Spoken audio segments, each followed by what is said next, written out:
What? I had to wake up there.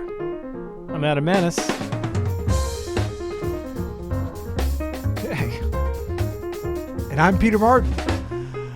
I think I stepped on you there. That's all right. But I'm sorry about that. How's it We got going? the intro going. What's going on?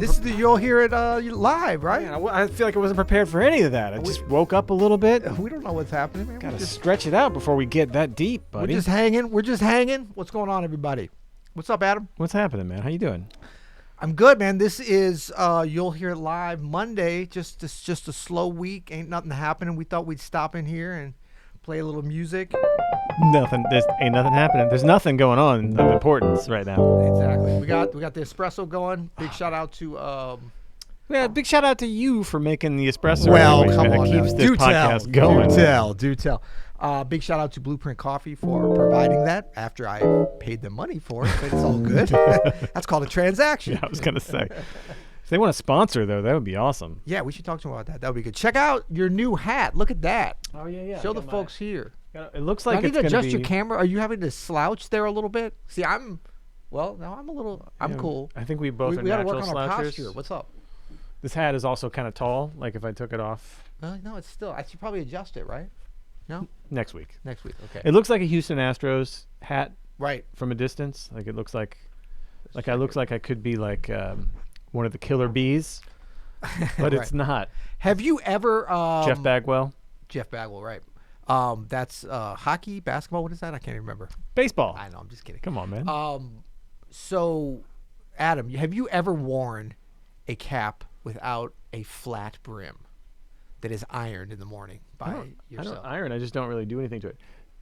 Not for several years. I mean, I'm from High Ridge, Missouri, so back in the day, I mean, I used to put it in a coffee cup, right? That's right. You put it overnight in a coffee cup, so you Right. get that nice, super curved, you know? Right. But But yeah, at a as certain point, it crossed over into this look. I've gotten older, the flatter it's gotten. That's right. I don't know why. I just like it like that, I guess. It's nice. No, it's good. Yeah. So we are here, and we are excited as always to be able for the You'll Hear It live Monday situation, and we're taking your questions. We actually have check this out. Well, you're not gonna be able to see it, but I'm gonna put up here. If you want to call, or look at that, call or text your question or comment. 314-282-6437. I guess they could just put it in the comments too. That's probably easier, right? Yeah. I mean, they could call. We've got some calls. Yeah, but you can call, leave a voicemail if you want. And what's been happening with you? Nothing, man. What has been happening with me? Oh, you know what? Worked on some string arrangements this weekend for our friend Brian Owens. Oh, me too. Me too. Yeah. I know you were on that. That session was today. Yeah. So our other friend, Nathan Pence, was kind of heading up the arrangements for that, and his computer got busted. And so I took over a little bit of the string writing for that, which I'm always down to do. It's fun, especially for Brian stuff, because it's going to be a lot of long. They're not complicated parts, right? You just got to come up with some beautiful harmony, some beautiful voice leading. Right. I literally could do that all day. I have so much fun. You know, it's like 1, 4, 5 progressions where you're just trying to make beautiful triads. I'm down. Right. I'm so down. Well, somehow I got hooked into doing my favorite things. Oh yeah, that's which harder. I don't even know if you know about this, but that I actually wrote it. I love doing this. I wrote it to the track that you guys did. Yeah. The Adam Maness Trio. I believe that's what it sounded like to me. I wasn't even told. I know it was you. I Yeah. can tell it was you. It was me and Montez. Montez and Bob, and Pops was playing piano too. Yeah. Okay. Yeah. But that was you on Celesta? Yeah. Yeah. Totally. So I wrote an arrangement for strings to the track, and I love doing that because I know exactly what's going to be going on. I can get ideas. I was grabbing stuff for like the viola and cello to play along with Montez's bass drum rhythms and stuff like that. And then, yeah. So that was fun, and basically wrote it this morning, and we recorded this morning. So that's called instant feedback, which I always like. I'm always enjoying that. It's fun too because it's for like a movie, right? It's fun to write stuff for film. Yeah, I didn't even know. I thought it was for like a gig. He's like, no, it's for both. For me, I said, okay, well, that's all good. So, yeah, you can drop your questions as always in the chat, or you can call us and leave a voicemail. We might not hear it for a couple days, but do that anyway because that's fun. And we're going to start with our segments today before we get to the questions. Should we do that? Let's do it. Okay. So segment number 1 is practice checking. So, Adam, what have you been practicing this week? I'm like your piano teacher from the 1990s. What have you been practicing, Adam? Well, so I've been gearing up, every month on the daily guided practice session at Open Studio, we do a different theme for the month that we practiced on. So last month was pentatonics and playing out, which, by the way, I released a course on Friday. We culminate the month with like a nice set course called pentatonics and playing out. This month I'm dealing with solo piano because I'm probably going to record a course called Solo Piano for Beginners this month. And we just got started today. So I spent a lot of my time last week, practice time at least, just working out exactly what I wanted to do solo piano wise. So we actually started today with some really cool Barry Harris exercises, famous exercises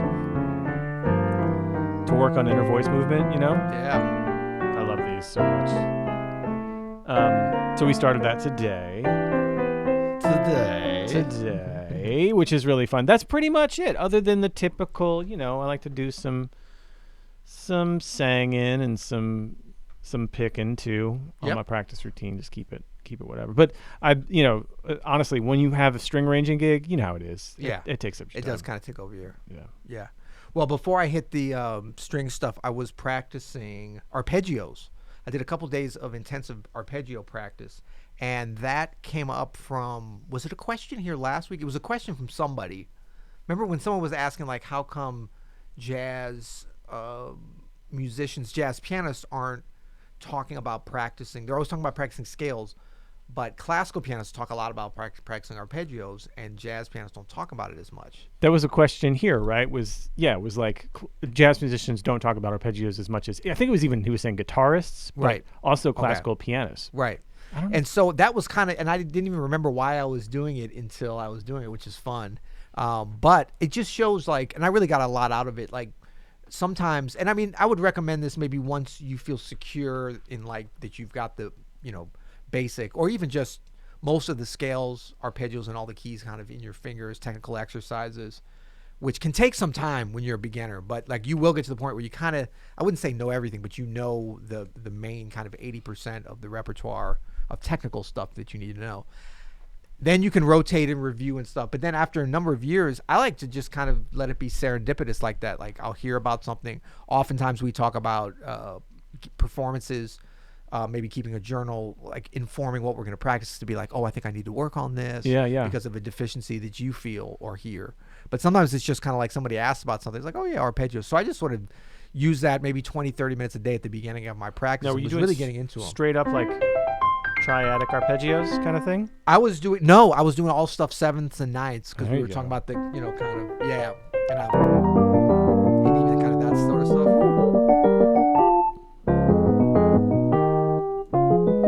And really trying to go through the different registers of the piano, not this one, one in there.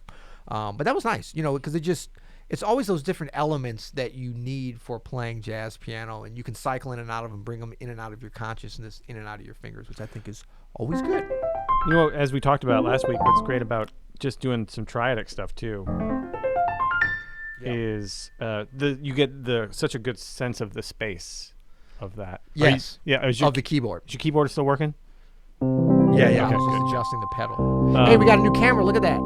See how I know, man. It looks so good. Remember we were kind of having to hover because of the edge. So I know. We got a lens, a wide angle lens, as it were. Look, we got more Christian McBride, more Sean Jones, more of the. I love the quotes here. Jazz washes the dust of. Oh, they can't see it, but it says jazz washes the dust of everyday life. That's Art Blakey, right? Art Blakey. Yeah. And then if you don't live it, it won't come out of your horn. That's Charlie Parker. So he was also known as Bird. You're so wise. so old yet so wise. What do you know about this arpeggio? I just want to get back to this real quick. What do you know about that? That's a major 7 situation? Yeah, this is one that old teacher of mine, Rob Block, who's a really great guitarist. I remember Rob Block. He taught me this, and I've worked on this on a couple of DGPSs before, but you surround the root, right? So C major 7. Yeah, put my Cordy thing up here, man.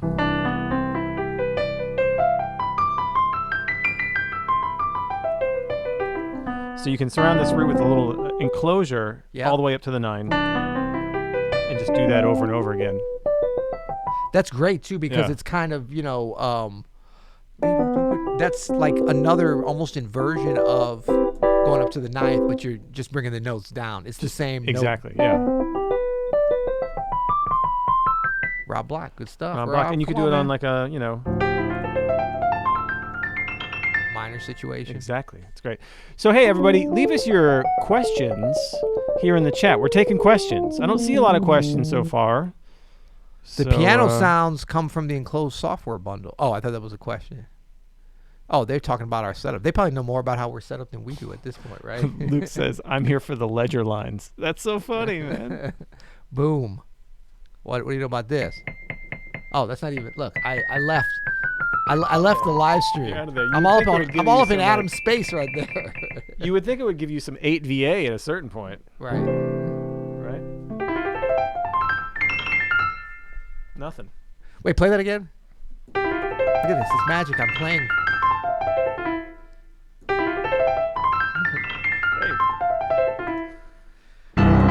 Good stuff. Good stuff. All right, let's do our quick, before we get to the Q&As, give you another chance for the cues to show up.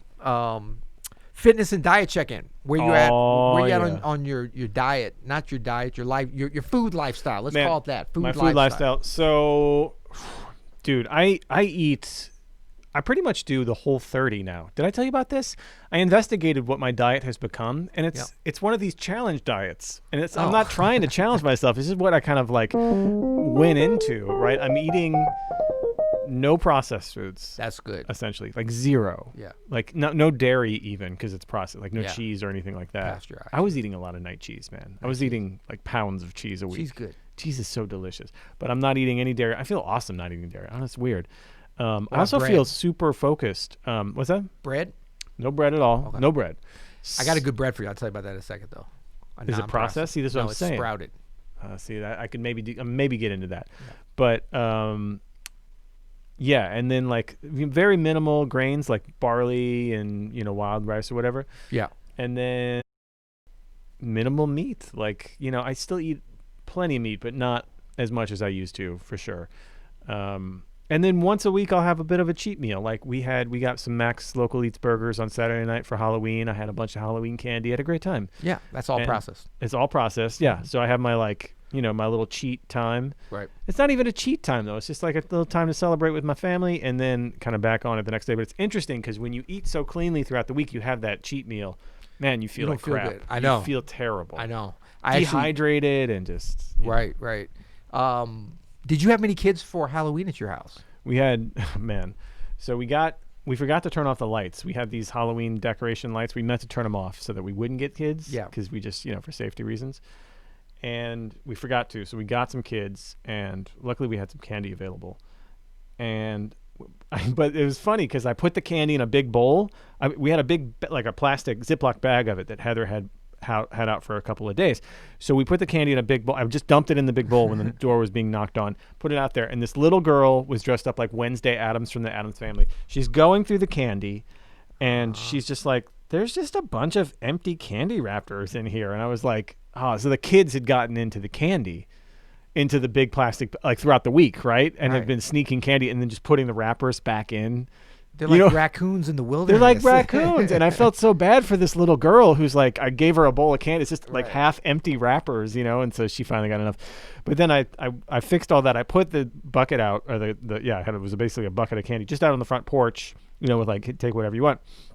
And within 15 minutes, it was all gone. Like someone came by. You know what they did? They left one little piece of candy. Like their parents were like, don't take all of it. Right. And they just left one little thing. I was like, thanks, everybody. Right. So. We did not have a lot of kids this year. I mean, we maybe had 8 or 7. I mean, it was kind of depressing. We were sitting out there because the weather was nice, and there not a lot of kids came by this year. We had a few, had a couple neighbors, and we did the same thing, left it out. But there was still stuff left in the morning.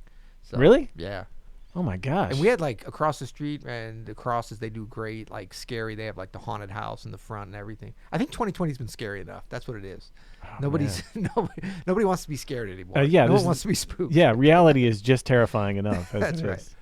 So, Mylin O'Ritchie asked, have you guys heard of Dr. Michael Greger? It's funny. I was just about to mention, I'm a huge fan of Michael Greger.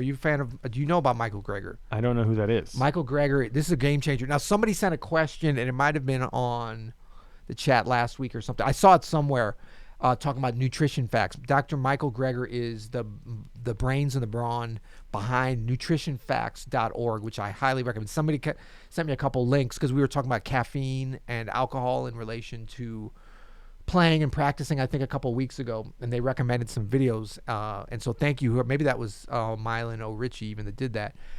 But Michael Greger, this nutrition facts is amazing. Like anything you want to find out about in terms of nutrition and how it might affect you, he does an analysis only of, his whole thing is, let's put it to the test. He analyzes scientific studies of how food causes disease or solves disease or cures diseases, but he only analyzes ones that are like not sponsored by food companies and drug companies, which there are not a lot of actually. I know. I mean, he'll look at ones that are sponsored by a food company, but he'll always like expose the implicit or explicit bias that it has.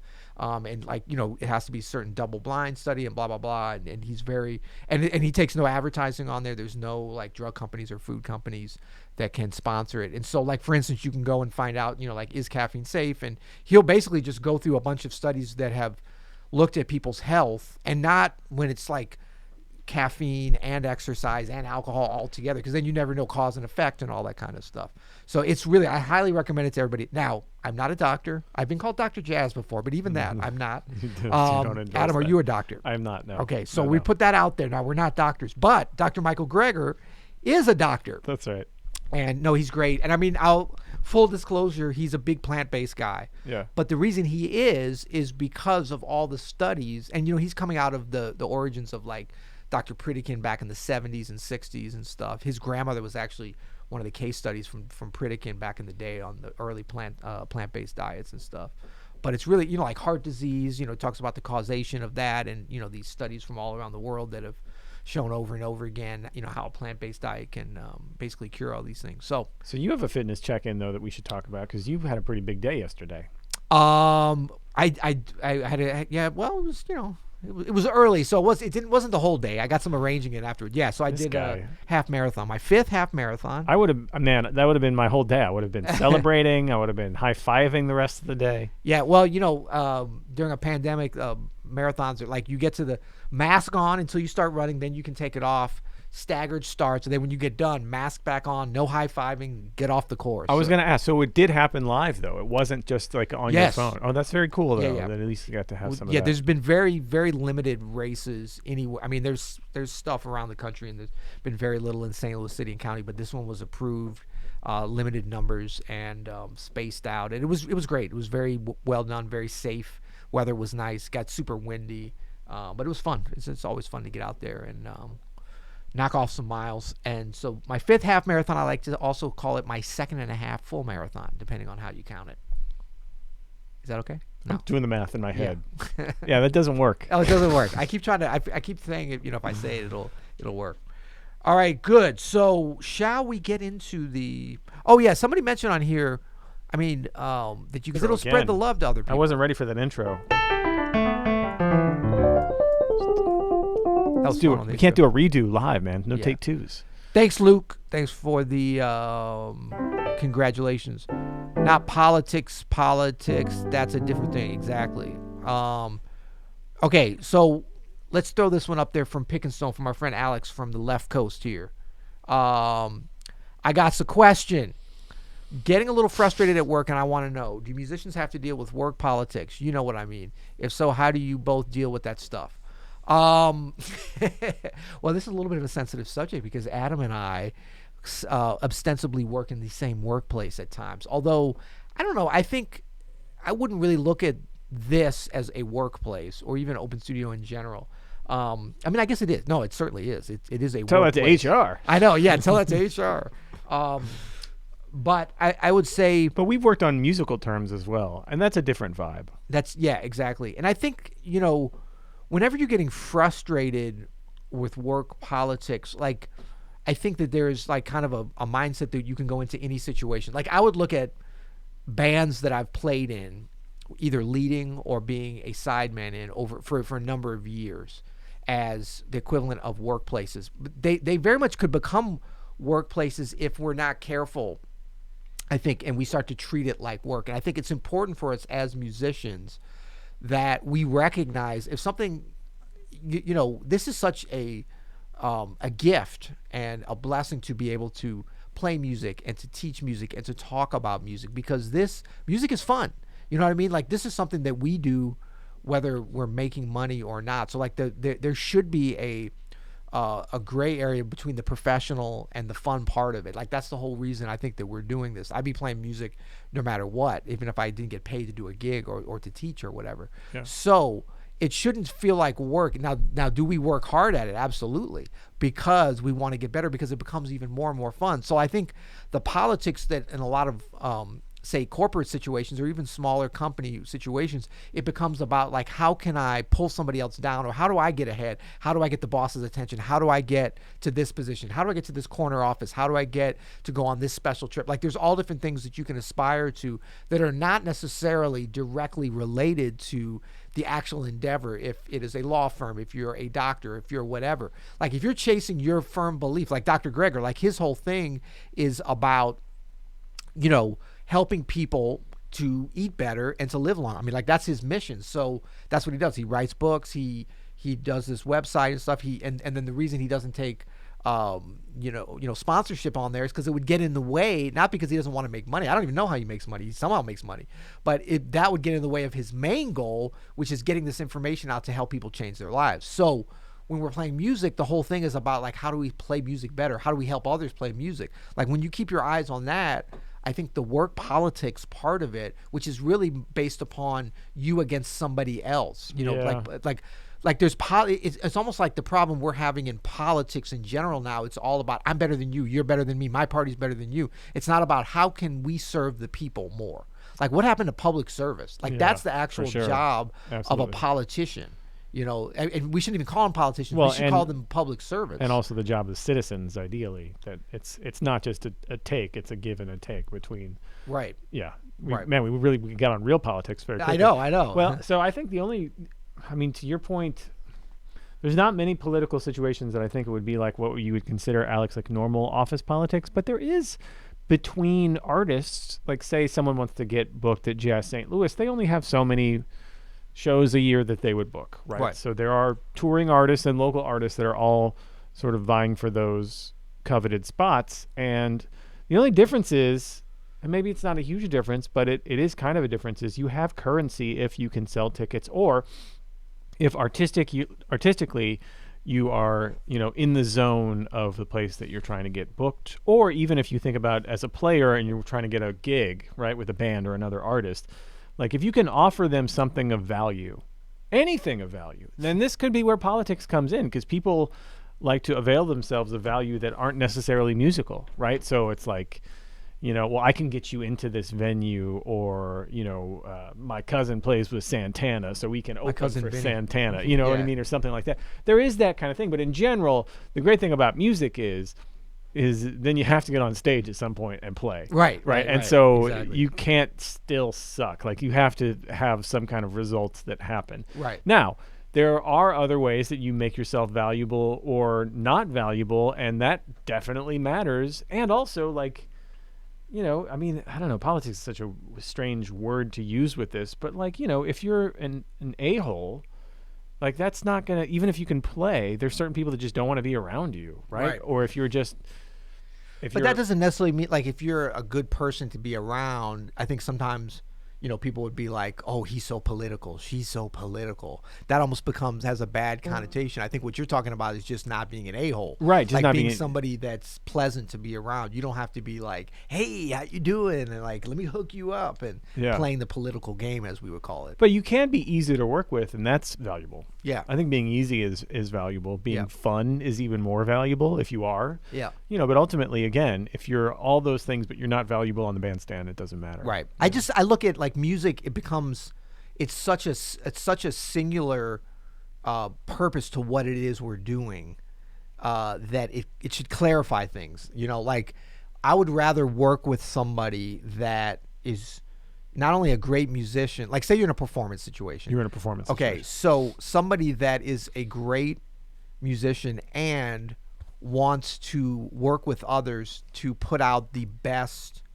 performance possible, right? So like, they might be hard to work with outside of that, but for that purpose, they're very easy to work with. They might be totally introverted and not even want to talk to you, but when it comes to like their professionalism of playing music and knowing that like we're coming together to do a job here, that job is not to make each other happier, for me to get ahead or whatever. That job is to put on the greatest performance possible given the elements that we have. To me, that's the greatest thing. And they might be seen as like the most politically, great person to work with or whatever, but because music, I mean, it's just like kind of, you're on a basketball team or whatever. Are they fun to hang around with after the game when you're on the road? Okay, that's good, but like, do they pass you the ball at the right time? Do they give the ball back?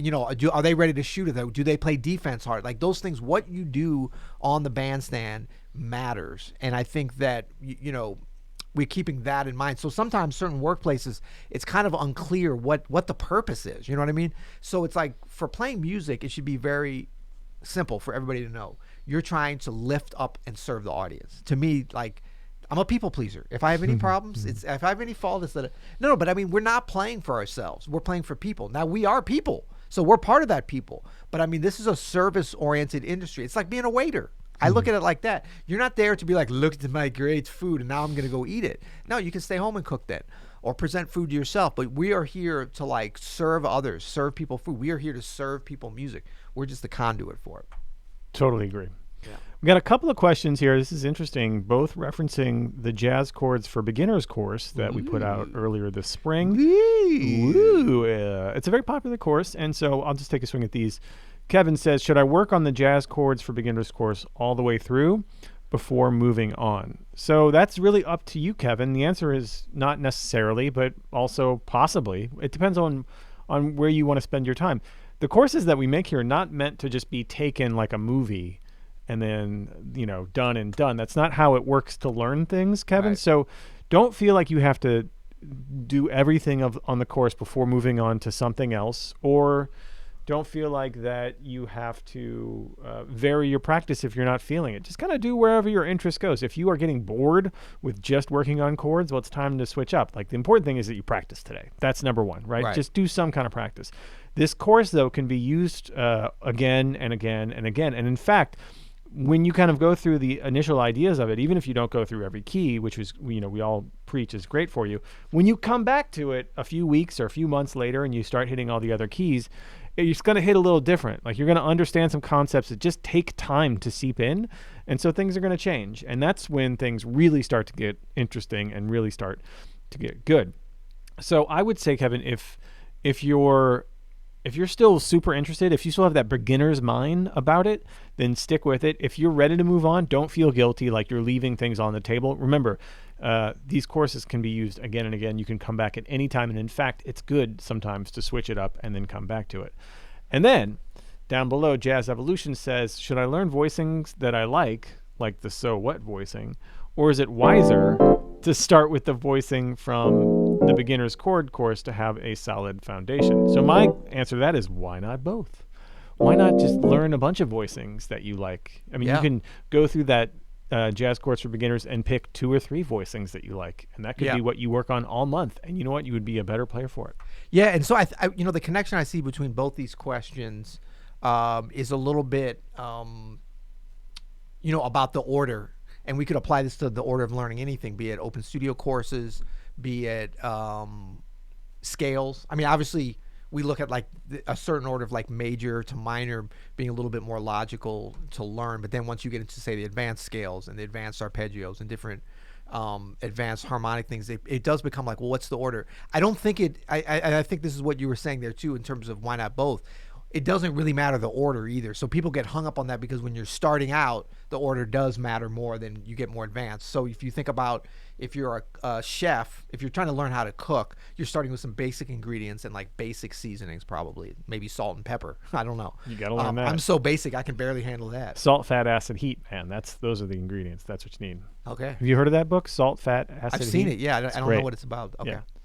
Is it Dr. Michael Greger approved? It is not. No, but it just breaks down. It breaks down some of the things we talk about, like in elements of jazz piano, how it's like, rhythm, melody, harmony. Oh, yeah. Salt, fat, acid, heat. It kind of goes across ingredient. All the ingredients have either salt, fat, acid, or heat, and it's your combination that you use of those. No, that makes so much sense. And so it's like, when you're getting those basics, and then, so you might look at your spice cabinet and it's like salt and pepper, but then you get into, garlic powder maybe and cinnamon and all these different things.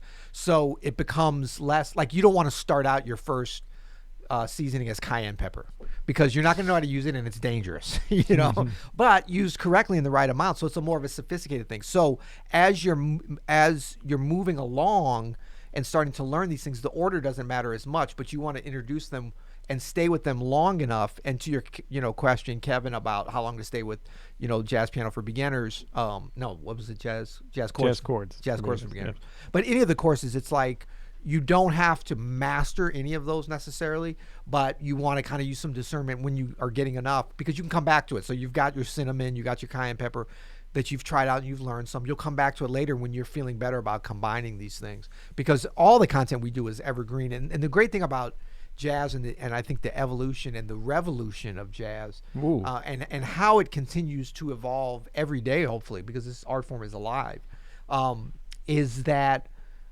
we're building upon, we're reinventing things that have happened before. We're recycling, we're renewing, we're refreshing all these things all the time, so we can revisit them in a way that is really beneficial. So as soon as you kind of pass that beginner stage, that's when you can stop worrying, I think, as much about the order and don't feel like, oh, I'm learning this out of order. Noriko says, question: every time I join the jam sessions and when it comes to the drum solo, I lose count and can't hit the first note to return on the right time. Any tip to count for any kind of drum solo? So first tip, and Noriko, how's it going? Noriko's a daily guided practice session member and frequent practicer. And, one thing we talk about in there is listening to a lot of drum solos. We talk about Max Roach, we talk about Philly Joe Jones, we talk about Art Blakey. You're talking about the heavyweights. We're talking about heavyweights, but we talk about listening to those kind of players who play simply, not basic, but simply, and are easy to hear their solos. Noriko, the more you listen to those, and you know what I keep saying, I'm going to make a Spotify playlist. I'm going to make a Spotify playlist of some great drum solos for that. Note to self, make Note Spotify. To self, make a Spotify, because it is really, there's nothing better for us, and there's no getting around that. Like, you can count all day long. Right. But if you're not feeling where the drummer's placing it, and I love Colleen says, Noriko, blame it on the poor drummer. There's something to that, actually. Great drummers will not try to lose you. They will actually make it fairly clear, even when they're doing complex things over the bar or superimposing things. They're not going to try to lose you, right? So if you understand some basic rhythmic language, Noriko, if you can really get it like ingrained in you, it's going to be a lot easier. Yeah, absolutely. And I think, for sure, the drummer, don't beat yourself, up too much about this, because as soon as I read your question, I was thinking about how spoiled I am playing with some really great drummers, but then being at different jam sessions when sometimes it'll be a great drummer, like you're surprised or whatever, but sometimes, it's on the drummer, really. It's their responsibility to bring you in, to bring everybody in. That doesn't mean that they have to be like and make it obvious. Mm-hmm. That's not the only way. That's like one of the least sophisticated and least interesting ways to bring somebody in. But you could talk about like Brian Blade, who can play these amazing like rolling, either trading fours or just solos where you're going to come out of it. They're over the form. They're not free solos. And so you're saying you lose count. Brian Blade is so good at this too. Yeah. Like he can play some of the most sophisticated stuff, but you don't have to count it. And like you might think, oh well, that's just because you know his stuff. Yeah, I do know his stuff, and I've played with him a lot. But it really isn't that. It's him. Like his way of outlining the form. It's so unobvious, but obvious at the same time. And so I think that sometimes with lesser drummers, less experienced drummers, less skillful drummers, we have to work harder to count and stuff. So when you lose count, it is hard to come back in. But what you got to do, it's like that way of counting too, where you're counting, but you're not so rigid that you're locking them. Like you could count perfectly, and if the drummer doesn't have great time, you've got to feel where they're pushing or pulling. You have to know, or like look for clues of where they're playing something with the form. Unless sometimes they're just not playing the form, so don't even waste your time counting. Yeah, just wait till they come back in, and hopefully those are the kind of drummers that need to do ba da ba ba da ba. Yeah, smack, yeah. If they're polite, they're gonna be like Another tip for this, Enrico, that I like to bring up, like I like how you said you have to listen. Like first of all, knowing some phrasing, you'll be able to tell then when someone's rushing or dragging a lot. Right. You're like, oh, that's that phrase, but it's way behind the beat. But also listen to the kick drum. That's something that I think gets overlooked. But that kick drum, if they're, again, they have to be kind of a good drummer, but they're going to set you up on the one. They're going to start phrases and end phrases with that kick drum, or at least give you some indication what's going on with a kick drum. I find that that's kind of the thing that we tend to gravitate right towards the ride cymbal or the snare drum. But if you can lock in on the kick drum during a solo, and the hi-hat. Exactly. Yeah, you then when you get those feet, like lock in on their feet, you're gonna feel their foundation, right? You know, or lack of, which is what it is sometimes. But you're still gonna have a better clue into, even if they're a little bit off as to where they are. And I would say even, like find that thing, kick drum, hi-hat. Maybe they're not playing those at all. Maybe it is on the, like you have to use it as an opportunity to learn how to find out what you have to lock into, whatever the skill level of the drummer is, as quickly as possible. And then sometimes too, you can kind of look at, like maybe the drummer's a little weaker, but the bass player is really strong. So during the drum solo, believe me, if you as a pianist are worried about what's going to be happening and feel like you lose count, the bass player is probably really worried because we can always be like, oh, I wasn't hearing anything, so I didn't come right in. Yeah. So the bass player, so sometimes you can look at him or her, and the bass player that is, and be like, kind of start to see where they're feeling things and where they're going to come in, work together kind of thing. Yeah, they're great at that. Yeah. Thank God for the bass players. Yeah, exactly. Evan says, what should I do when I feel like my improvising has become very repetitive? It sounds like I just keep playing the same thing over and over. How do you suggest I can help with that or fix it? Evan, he's up there. Oh, yeah. I see it. See it? Nice. So, man, this is something we've talked about a little bit in here, and there's a couple things with this, Evan. So first of all, I'm about to give you some like solid practice things to do that are like drills. And so I want to just put a caveat on this, that the goal with this is really to be able to play what we hear inside and to get that music that's inside of us a clear path to the instrument. However, I knew there was a but coming. Yeah. I just want to clarify that before, because we're going to do some very restrictive practice here, right? But this can be really helpful for this specific thing that you're dealing with, which is common. It's common to feel like, I remember when I was in high school, I always would start like all my phrases. I heard a recording of myself and everything was like,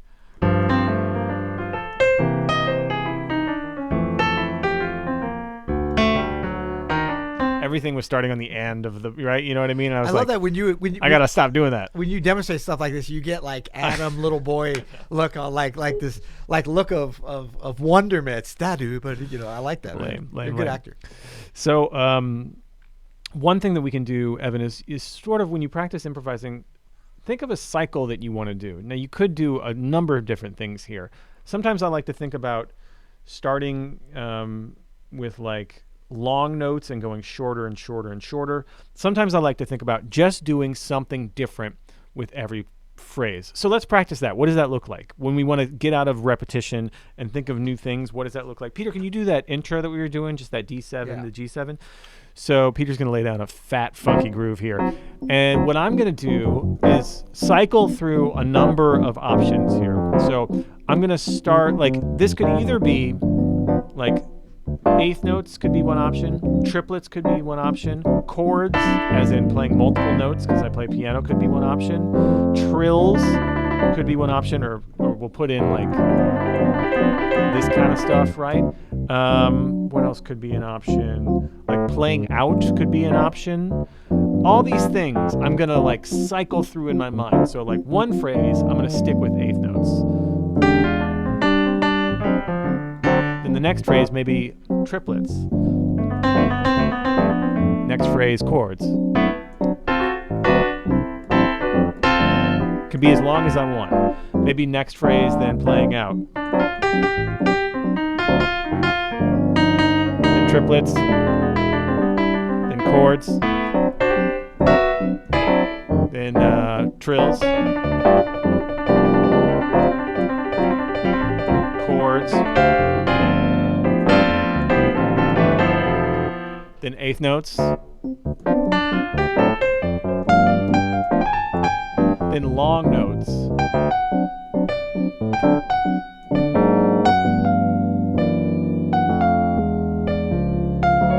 then out.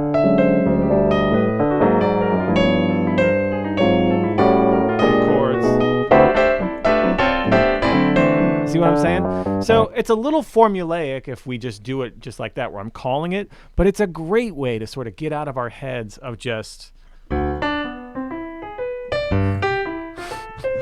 You don't have that sense of wonderment anymore. You know what I'm saying, though. It's just a little exercise. Again, you wouldn't necessarily want to do this on the gig, although I have to say I've done it. I've used it. Depends on what. If nobody's listening. No one's listening. If I'm feeling a little stale, I'll be like, I'm just going to switch it up every phrase and just see what happens. Because sometimes you can really spark some cool things. But as an exercise, right, as like a meta exercise, we're not thinking about scales or anything like that. We're just thinking about like, how can I change up my phrasing with each phrase? Yeah, and I think it's, what your kind of caveat at the beginning, I think, was important, but what's warranted about this kind of practice is that us playing what we feel, that's the goal, right? What you're talking about, what you just laid out, is a specific practice technique in order to help get to that goal. That's like one element. That's like specific tangible things that you can do. We want to clean up our whole house. Okay, no one can clean up their whole house at one time. It's like, okay, what is a specific thing that I can do in every room? Yeah. That I can go in. Like maybe it's vacuum the floor of every room, but you're not like trying to do everything in one room and then move on to the next. You're using something that can develop a number of different parts you're playing and going through. So our goal is not to be able to play what we hear when we practice. Mm-hmm. It's to be able to play what we hear when we perform. Yeah. And so that's how people get kind of caught up and their repertoire growth gets stunted. Not even their repertoire of ideas. And it's like that whole mindset of like, how do you create something? Like, how do you practice on a bunch of things that will start to develop your ear and your mind and your technical ability to the point that you might be able to create something and hear something, you know? And I think that people get a little confused with that, with the restricted practice, because they're like, wait, well, I'm not playing what I'm hearing. I'm playing these specific things that are a little bit pre-planned. And so it's counterintuitive. But that's the exact kind of things that you have to practice so that it can start to come out automatically later. Well, yeah, sometimes you just have to hear yourself doing things, right? So that you can hear it later, right? Like, right. So I know that I can pull out this button when I'm hearing it. I might when you go to Vegas, that's a good one for pulling the That's slot exactly right. machines. But you could do this in a different way. Let's do one more. Okay. Because here's like a more... This is a little bit more natural way. Someone had mentioned singing what you play, which is a great thing to do for sure, to get that music out. It's a little bit more advanced though, because if all you're hearing is repetitive stuff, all you're going to play is repetitive stuff. So what if we took this same idea of trying to mix it up, but instead of thinking about specific musical things, let's go one level up and let's think about specific textures or even emotions, right? Like if we're playing this and I wanted to do like head bobby, right? You know what that is, like, hey.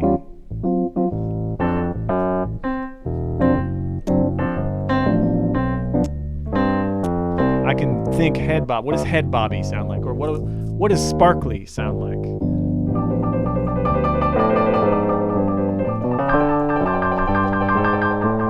You know what I mean? What does dark sound like in this context? What is dark?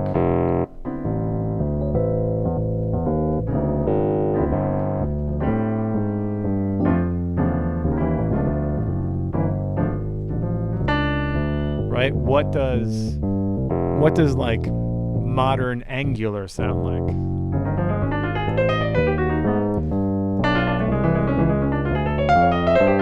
Like thinking about that, and in our practice routine, like what does joyful sound like?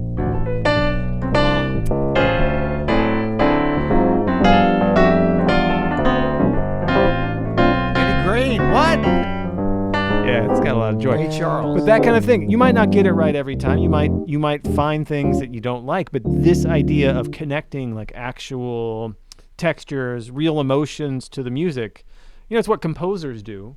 And when we're improvising, we are spontaneously composing. So it's good to just it's good to get out of like scale arpeggio. You know what I mean? Right. Eighth notes, triplets. Arpeggio I'm a robot. jazz robot. listening can help always too. So Yeah. Great stuff. Just to follow up real quick here, Picking Stone, well said, Peter. I got to adapt the musician's mindset to my work environment a little more. I would just say that, yes, and part of the musician's mindset is certainly not exclusive to musicians, but if we think about the artistic mindset, I think it's definitely like a growth mindset, but even more, it's like it's a lifting everybody up. What do they call it? The rising tide lifts all boats. It's the not a zero-sum game. It's not like you're slicing up the pie. What's in it for me? I got to get my part of the pie because it's going to run out.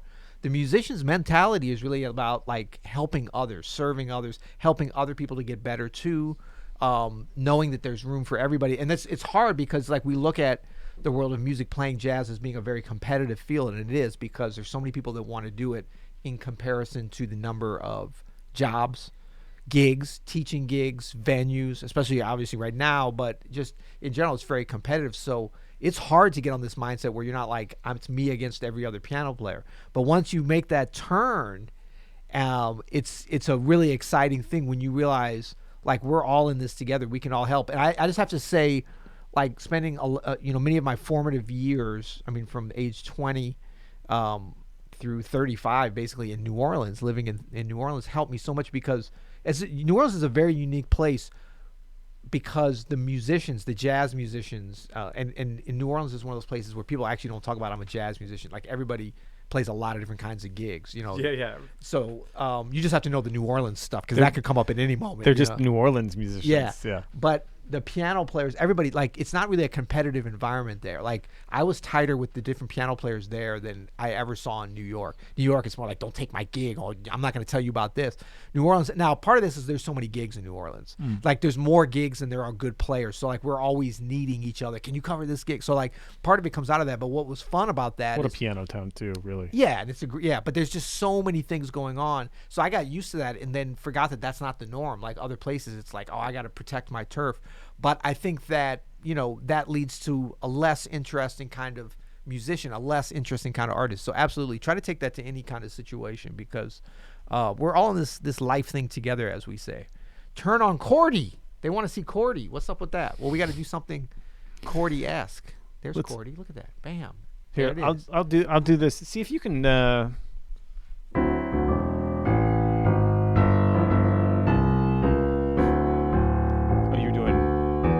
Do some Cordy? Do you want to do some? No. Like, yeah, no. I mean, you gotta just play. I'm off my game, man. I'm off my. That's all right. Well, you gotta have the right kind of question for it. You can't just be like Cordy. I'm gonna do it. That was hilarious, though. I just started playing. I was like, "Do you want a Cordy, buddy? Do you want a Cordy?" Yeah. Okay. Let's see. Tariq asks, when you're improvising, do you think more scales or covering chords with melodic cells and odd groupings? I don't think about any of those, but this kind of follows. I certainly play some of those things. Cells. What are melodic cells? Oh, I guess that's like shapes, right? Yeah, I think so. So, this is... Okay, I'll turn on a little Cordy. Right? There you go. You want to do some Cordy? So... This is another one of those things I think comes out of more like when we're practicing. So like Adam's restrictive practicing that he was showing before. You could apply that to, say, a shape. So I've got, let's take C minor. Hey, man, why you take my Cordy away? Sorry, no more Cordy. So C minor 11. Wow, I even called it that. So this just sort of popped in my head. I don't know if it's going to be the best thing to demo it on. But that would be a shape or a cell, as it were. And like, how do we make that into a melodic thing? It's a fun chord, right? So I might say like give me a little C minor groove, whatever you'd like to do, Mr. Adam. What? November 2nd, and I'm grooving. What? Hey.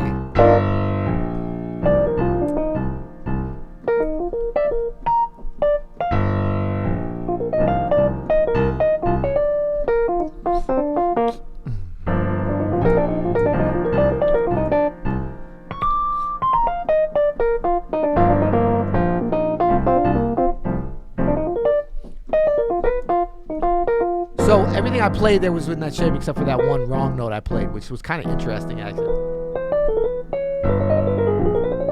But so I'm restricting myself to that shape.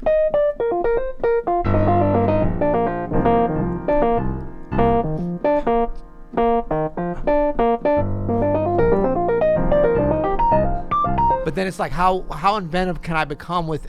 I don't have a lot of melodic elements, but I play piano. I can play 2 notes at once. But rhythm becomes very important.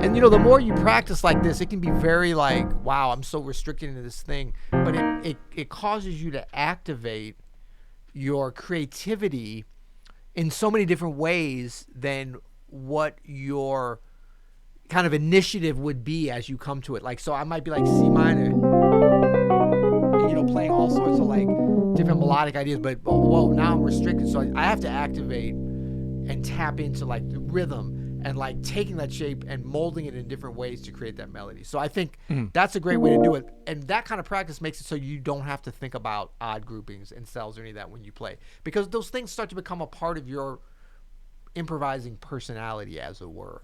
And that's what we're really looking for. And that's like kind of the theme of a lot of the things that we talk about is like, how do we practice in a way so that we can activate our story to be able to come out through our instrument? Like, what are the specific things we can do as we practice, so that we can get creative and get jiggy with it without having to be thinking about, stuff that's a little bit, bleh. I mean, it's not bleh. It's just kind of like, it's time for practice. Like, you want to be able to get in the vibe. You know what I mean? Well, absolutely, yeah. I mean, it's kind of like, if you get some clothes and you're like, okay, I'm going to go out on a date. I've got my clothes on. I got my jacket. And I don't know. What the hell would you wear on a date? Just clothes. I haven't been on a date in 17 years. I don't know. I know. I haven't either. But I'm like, whatever. You want to, or say you want to go out with your spouse and you want to look good. You want to have your clothes together so that when you put them on, you can just be out and just like gliding through the room. You don't want to be thinking about cells. You don't want to be thinking about you don't want to be brushes about, is my button off or whatever. You just want to have it all lay on you nicely, and so that's the kinds of things that we want to do. So you also have to adopt that mindset of like, have it all lay on you nicely. Byron Lovelace knows how to put some fine vines on. Come on. LOL sounds like an ambient independent French film. That's true.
That's slick. That's dressed slick. That's Zeke Cavaricci's with the gold chain. That's right.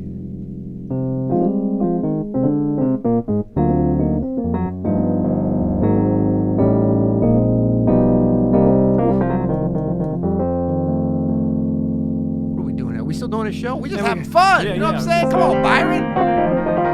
Byron Lovelace.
right, what else we got? Question: have you tried?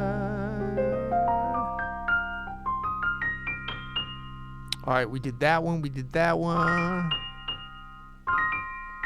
Bati asks, do you think that the act of composing is almost always a form of improvisation as well? I mean, I think it's a form of, I think they're both forms of creativity. Yeah. Composition is very much, more crafted, more calculating. I mean, I think improvising is a specific type of composition more than composition being a type of improvisation, right? Absolutely true. Yeah. And just like if you, as an improviser, you collect sounds that you know that you're going to use later in your improvisation. Everything we just played, for instance, it's not like we just invented all of that stuff on the spot, right? We study all of this and we collect things that mean something to us. We stole it, of course. I mean, someone said, sounds like Herbie. Yeah, you think.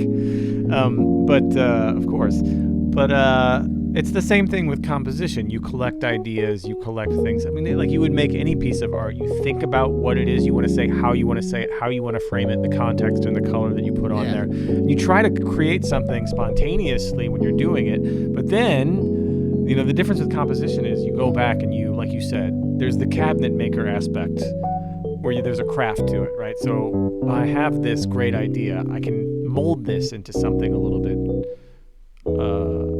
that makes more sense, than just what I had in the moment. Although the spark in the moment is very important. So, whew. Yeah, absolutely. That's a new little composition I've been working on. But then I realized I think it sounds like Herbie. I had another one. Wait, what? Let me hear it. That's a new composition? Well, no, that's Tell Me a Bedtime Story. Oh, I was gonna say. I was like, you ever write something? You're like, oh, that's so great. Then you're like, oh, man. I'm the guy who wrote. We are the world. Just keep on giving. Need to get them a Chronos so they can really get Herbie. Yeah, we got to get Herbie up in and here. I had this other bass line where it was going to be like, what was it?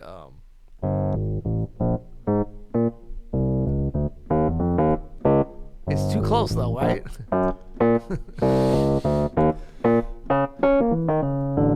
Yeah. No, it reminds me of my tune that's it goes like this. So close.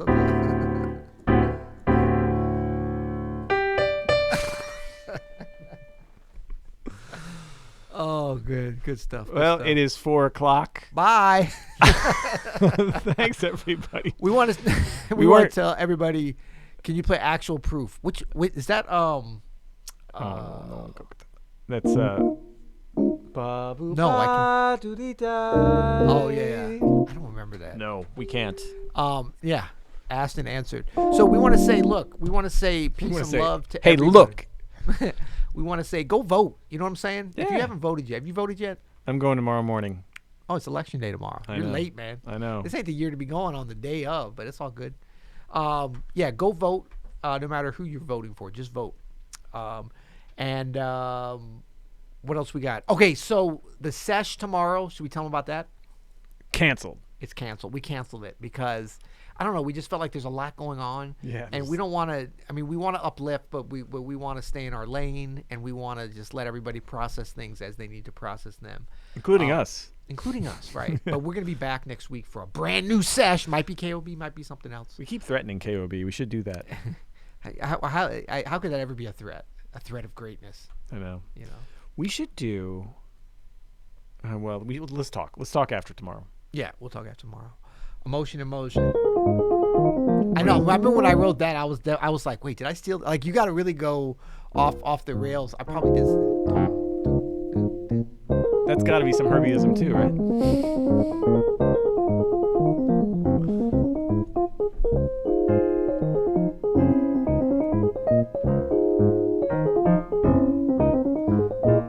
I'm Peter Martin. Okay.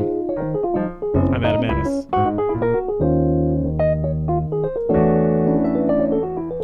I can't talk and play in 7. And I can mix too.